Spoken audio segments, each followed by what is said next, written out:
आप सभी का स्वागत करती हूँ अनुभूति चैनल में। आज हम पढ़ाने जा रहे हैं केदारनाथ अग्रवाल जी के खेत का दृश्य नामक कविता।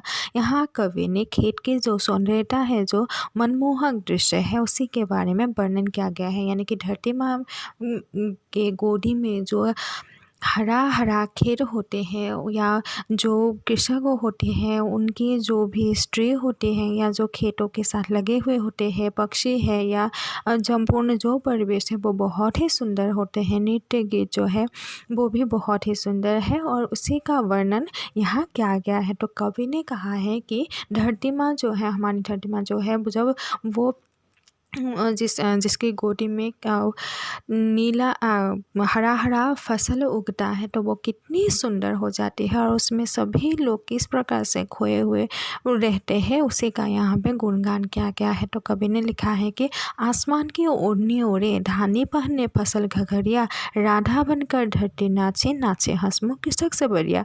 तो यहाँ पे कहा गया कि जो धरती माँ होती है उसे एक स्त्री के रूप में यहाँ पे माना गया है। कहते हैं कि आसमान की ओढ़नी ओढ़े, यानी कि जो धरती माँ है, जो पृथ्वी है, उसने क्या कर लिया है, आसमान जो है वो नीला होते हैं तो नीला क्या कर लिया है, ओढ़नी ओढ़ लिया है। और धानी पहले फसल घघरिया, यानी कि धान जो हरा हरा होता है, हरा घघरा उसने पहन लिया है। धरती माँ ने नीला ओढ़नी ओढ़ लिया है और हरा घघरा पहन लिया है और वो राधा की तरह सुंदर बन के अभी नाच रही है। हंसमुख चेहरा, उसकी जो चेहरा है, यानी कि राधा जिस प्रकार से हंसती है, जिस प्रकार से वो सुंदर लगती है, नृत्य करती है, उसी प्रकार धरती माँ ने क्या किया है, हरा घघरा पहन के और नीला ओढ़नी ओढ़ के अभी राधा बन के, जैसे कि वो लहरा रही है, नाच रही है। यानी कि खेत का जो दृश्य है वो एक लड़की के जैसे लग रहा है।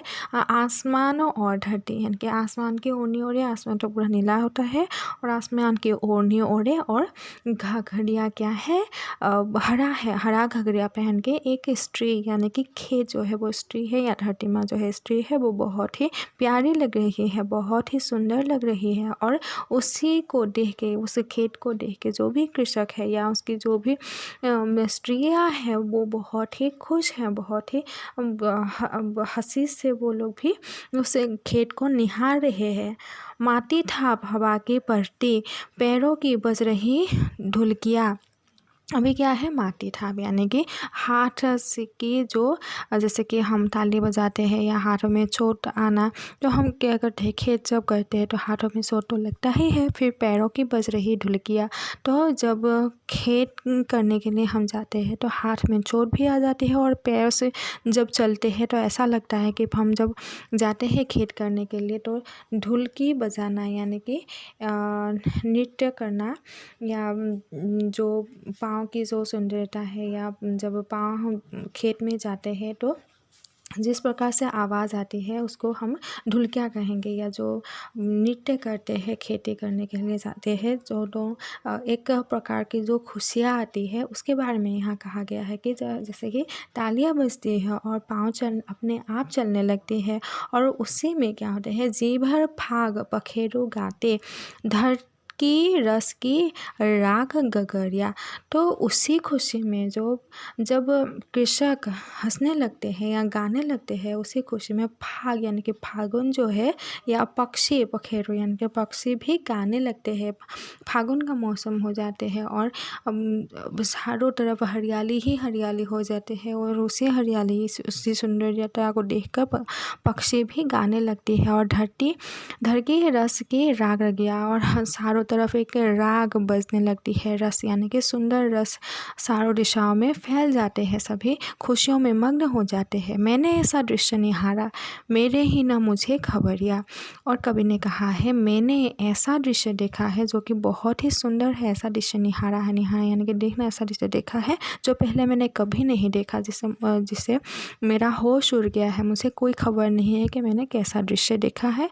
तो खेतों के नर्तन उत्सव में भूला तन मन गेह डगरिया। तो उसी खेत का जो दृश्य है, जो उत्सव है, जो पावन है, उसे देख के मैं अपने आप को भूल चुका हूँ और मैं उसी खेत के दृश्य को निहारते निहारते अपने आप को खो के मैं बहुत ही खुश हूँ, क्योंकि वो जो सुंदरता है, जो गांव के परिवेश है, जो खेत का दृश्य है, वो बहुत ही सुंदर है। और उसी खेत का दृश्य जो है धरती माँ की गोद में, धरती माँ ऐसा लगती है कि वो नाच रहे हैं या वो हंसी खुशी में गा रहे हैं, क्योंकि वो अभी हरियाली हो गई, हरी हरी हो जब हो जाती है तो ऐसा लगता है कि चारों तरफ वो उसी का सौंदर्यता फैला हुआ है।